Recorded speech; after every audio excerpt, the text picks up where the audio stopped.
সিনেমার শুরুতে আমরা একটা রক হপার পেঙ্গুইনকে দেখতে পাই। রক হপার হলো এক ধরনের পেঙ্গুইন যাদের মাথায় হলুদ রঙের ঝুঁটি থাকে। যাই হোক, এই পেঙ্গুইনটির নাম কোডি।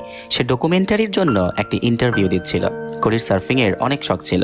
সার্ফিং হচ্ছে একটি সার্ফবোর্ডের উপর শুয়ে বা দাঁড়িয়ে সেটাকে সমুদ্রের ঢেউয়ের সাথে সাথে চালানো।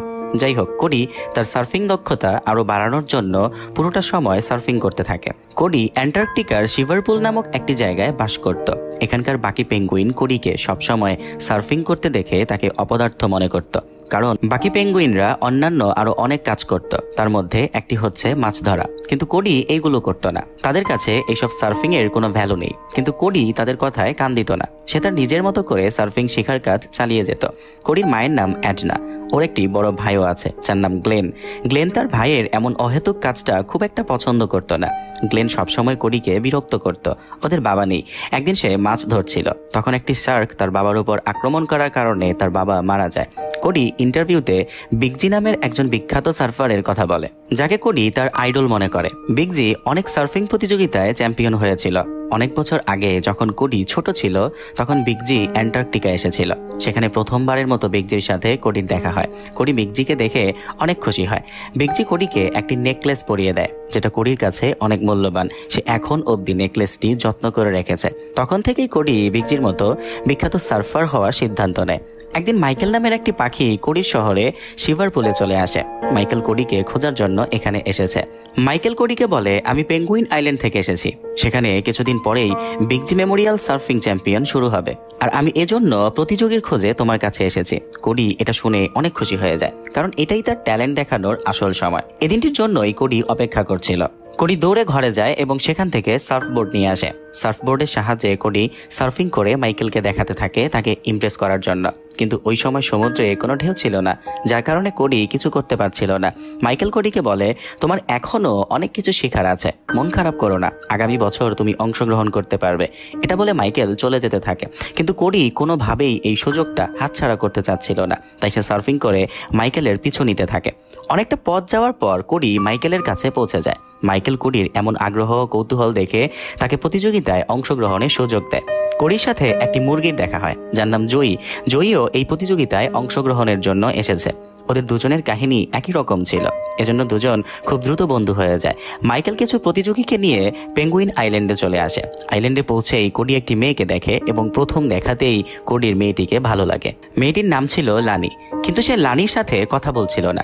জয়ী কোডিকে একটু সাহস যোগায়। তখন কোডি লানির সাথে কথা বলতে যায়, কিন্তু সে কিছুই বলতে পারছিল না। আর জয়ীকেও টেনে নিয়ে আসে যাতে সেও কিছু বলতে না পারে। মূলত নিজের ভালোবাসার কথা বলতে গিয়েই কোডি এমন ভেবাচাকা খাচ্ছিল, ভয় পাচ্ছিল। আইল্যান্ডে ঘুরতে ঘুরতে হঠাৎ কোডির নজর বিগজির সার্ফবোর্ডে পড়ে। বিগজি তার সার্ফিং এর জন্য এটি ব্যবহার করত। তখন কোডি জানতে পারে অনেক বছর আগে একটি প্রতিযোগিতায় সার্ফিং করার সময় বিগজি মারা যায়। তার প্রতিযোগী ছিল ট্যাঙ্ক ইভেন নামের একটি পেঙ্গুইন। আর এরপর থেকে বিগজির স্মৃতিতে প্রতি বছর এই আইল্যান্ডে সার্ফিং প্রতিযোগিতার আয়োজন করা হয়। ট্যাঙ্ক ইভেনও এই আইল্যান্ডে ছিল। কোডি দেখতে পায় ট্যাঙ্ক বিগজির সার্ফবোর্ডে পাথর ছুঁড়ে মারছে। বিগজির প্রতিদ্বন্দ্বী হওয়ার কারণে সে বিগজিকে পছন্দ করত না। বিগজির কারণে সে জিততে পারত না। বিগজি কোডির আইডল হওয়ার কারণে কোডি ট্যাঙ্ককে থামানোর জন্য যায়, পাথর ছুঁড়তে বারণ করে। কিন্তু ট্যাঙ্ক তার কোনো কথা শোনে না, বরং কোডির গলায় বিগজির নেকলেস দেখে তাকে নিয়ে ঠাট্টা উপহাস করতে থাকে আর বিগজির নামে উল্টাপাল্টা নানান কথা বলতে থাকে। এমন উল্টাপাল্টা কথা শুনে কোডি তার গুটি গুটি হাত দিয়ে ট্যাঙ্ককে মারতে যায়, কিন্তু এতে ট্যাঙ্কের কিছুই হয় না।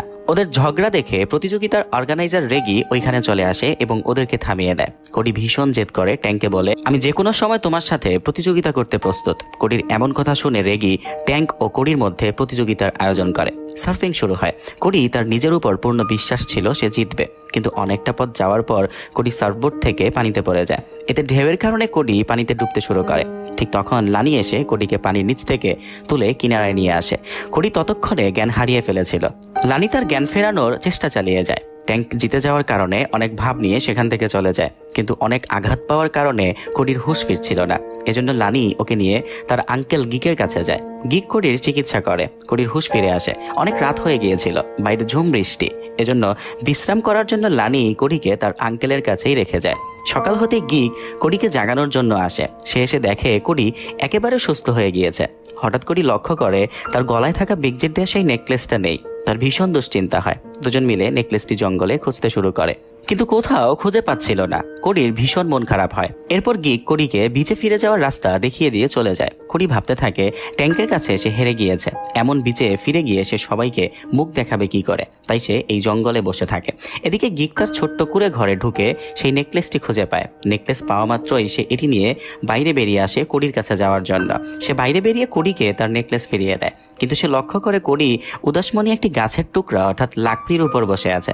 নেকলেস ফিরে পেয়ে সে ভীষণ খুশি হয়, কিন্তু সে আবার মন খারাপ করে বলে আমি এই সার্ফিং প্রতিযোগিতায় অংশগ্রহণ করব না। গিক বলে অংশগ্রহণ করে কোনো লাভও নেই, তুমি জিততে পারবে না বলে মনে হয়। কথা বলতে বলতে হঠাৎ গিক খেয়াল করে কোরি যে লাকড়ির উপর বসে আছে সেটি কোয়ালক নামের একটা লাকড়ি। গিক বলে দুনিয়ার সব থেকে বেস্ট সার্ফবোর্ড এটা দিয়ে তৈরি করা হয়। গিক ভাবে এই লাকড়ির সাহায্যে সে কোরিকে সব থেকে ভালো সার্ফবোর্ড বানিয়ে দেবে। যেই ভাবা সেই কাজ।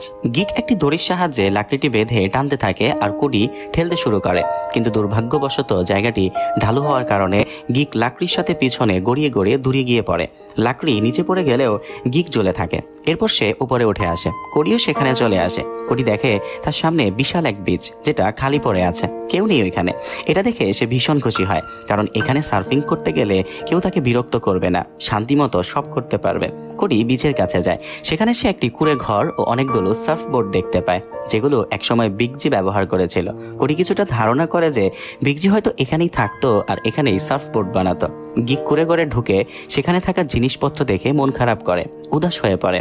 এসব দেখে কোরি বুঝে যায় এই গিক আর কেউ না বরং বিগজি। এটা বুঝতে পেরে কোরি দৌড়ে বিগজির কাছে যায়, তাকে নানান প্রশ্ন করতে থাকে। এই যেমন সে কিভাবে বেঁচে আছে, এখানেই বা লুকিয়ে কেন আছে। কিন্তু বিগজি বলে আমি এ বিষয়ে কোনো কিছু বলতে চাই না। এটা বলে সে কুঁড়ে ঘরের ভিতরে ঢুকে পড়ে এবং দরজা লাগিয়ে দেয়। কোরি বিগজিকে তখন আর বিরক্ত করে না, কিন্তু সে ভাবতে থাকে যদি বিগজি তাকে সার্ফিং করা শিখায় তাহলে সে প্রতিযোগিতায় জিততে পারবে। তখন সে এখান থেকে বিগজির একটি সার্ফবোর্ড নিয়ে সার্ফিং করতে থাকে, কিন্তু সে বারবার ব্যর্থ হচ্ছিল, পানিতে পড়ে যাচ্ছিল। তখন বিগজি এসে তার সার্ফবোর্ড নিয়ে নেয় এবং বলে তুমি যদি জিততে চাও তাহলে তোমাকে প্রথমে ভালো করে একটি সার্ফবোর্ড বানাতে হবে। এরপর বিগজি কোরিকে সার্ফবোর্ড বানানো শেখায়, কিন্তু কোরি ঠিকভাবে পারছিল না। তার বানানো সার্ফবোর্ড ছিল তেরা বেঁকা। এই বোর্ড নিয়ে পানিতে নামার সাথে সাথে বোর্ডটি ভেঙে যায়। বিগজি কোরির প্রতি তেমন নজরই দিচ্ছিল না, সার্ফিংও শেখাচ্ছিল না। এজন্য কোরি রাগ করে সেখান থেকে চলে যেতে থাকে। যাওয়ার সময় সে লানির সাথে ধাক্কা খায় এবং নিচে পড়ে যায়। সে লানিকে সবকিছু বলে দেয় যে এটাই বিগজি, কিন্তু লানি এতে মোটেও অবাক হয় না, কারণ সে আগে থেকেই জানতো এই গিকই হচ্ছে বিগজি।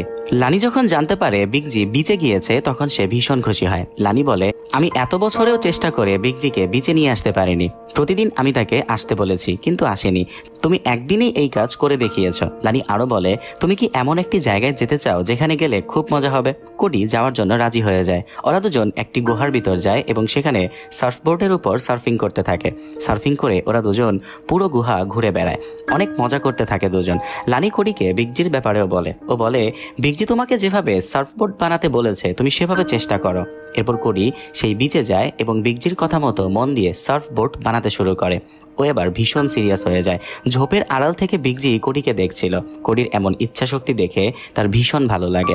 সকালে বিগজি কোরির কাছে আসে এবং দেখে কোরি খুবই সুন্দর মজবুত ভালো একটি সার্ফবোর্ড বানিয়েছে, যেটার উপর লাফালাফি করার কারণেও এটা ভাঙছিল না। বোটটি দিয়ে সমুদ্রে সার্ফিং করার পরেও ভেঙে যাচ্ছিল না। কোরি এবার বিগজিকে সামনে এগোনোর পথ জিজ্ঞেস করে, অর্থাৎ কিভাবে ভালো সার্ফার হতে পারবে সে বিষয়ে, পরের পদক্ষেপে কি হবে এটাই জিজ্ঞেস করছিল, আর ওকে ট্রেনিং দেওয়ার ব্যাপারেও বলে। বিগজি প্রথমে কোরিকে এমন কিছু কাজ দেয় যেটা মূলত সার্ফিং এর সাথে সম্পর্কযুক্ত ছিল না। কিছুদিন এগুলো করার পর বিগজি কোরিকে নিয়ে আসল ট্রেনিং শুরু করে। সোজা সমুদ্রে নেমে পড়ে, সার্ফিং করতে থাকে দুজনে।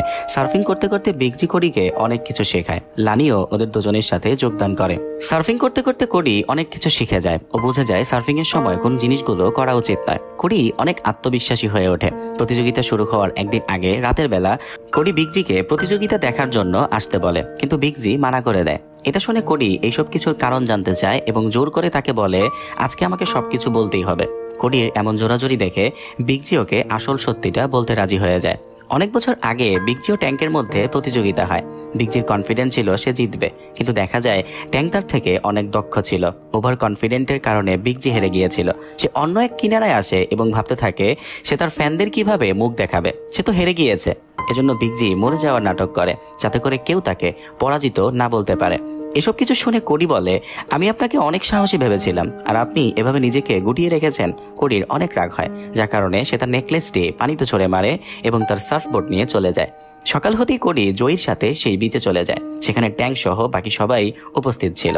কিছুক্ষণ পরেই প্রতিযোগিতা শুরু হয়ে যায়। সবাই কোডিকে নিয়ে মজা করতে থাকে, কিন্তু কোডি নিজের কনফিডেন্স হারায় না। সে প্রতিযোগিতায় অংশগ্রহণ করে।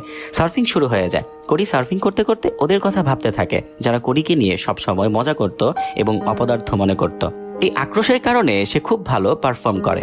এভাবে প্রত্যেক রাউন্ড পার করে ফাইনাল রাউন্ড চলে আসে। ফাইনাল রাউন্ডে 3 প্রতিযোগী ছিল। 3 ফাইনালিস্ট হলো কোডি, জয়ী আর ট্যাঙ্ক। বিগ জিও লুকিয়ে কোডিকে দেখতে আসে। লাস্ট রাউন্ড শুরু হয়। জয়ীকে জেতানোর জন্য কোডি ইচ্ছে করেই পিছনে পড়ে থাকে। হঠাৎ একটা বিশাল ঢেউ আসে, কোডি আর ট্যাঙ্কের উপর আছড়ে পড়ে। লানি ট্যাঙ্ককে কোনোভাবে সমুদ্র থেকে নিয়ে আসে, কিন্তু কোডি আটকা পড়ে যায়। তখন কোডিকে বাঁচানোর জন্য বিগজি চলে আসে। কোডি বিগজিকে ধন্যবাদ জানায় তাকে বাঁচানোর জন্য। এই ঘটনার কারণে সবাই জেনে যায় বিগজি এখনো বেঁচে আছে। এটা জেনে সবাই অনেক খুশি হয়। আর এভাবেই কোডির কারণে বিগজি তার একাকিত্ব জীবন ছেড়ে সবার কাছে ফিরে আসে, তার পুরনো জীবনে ফিরে আসে আর অনেক মজা করতে থাকে। সবাই মিলে সার্ফিং করতে থাকে। আর এরই সাথে সিনেমাটি এখানেই শেষ।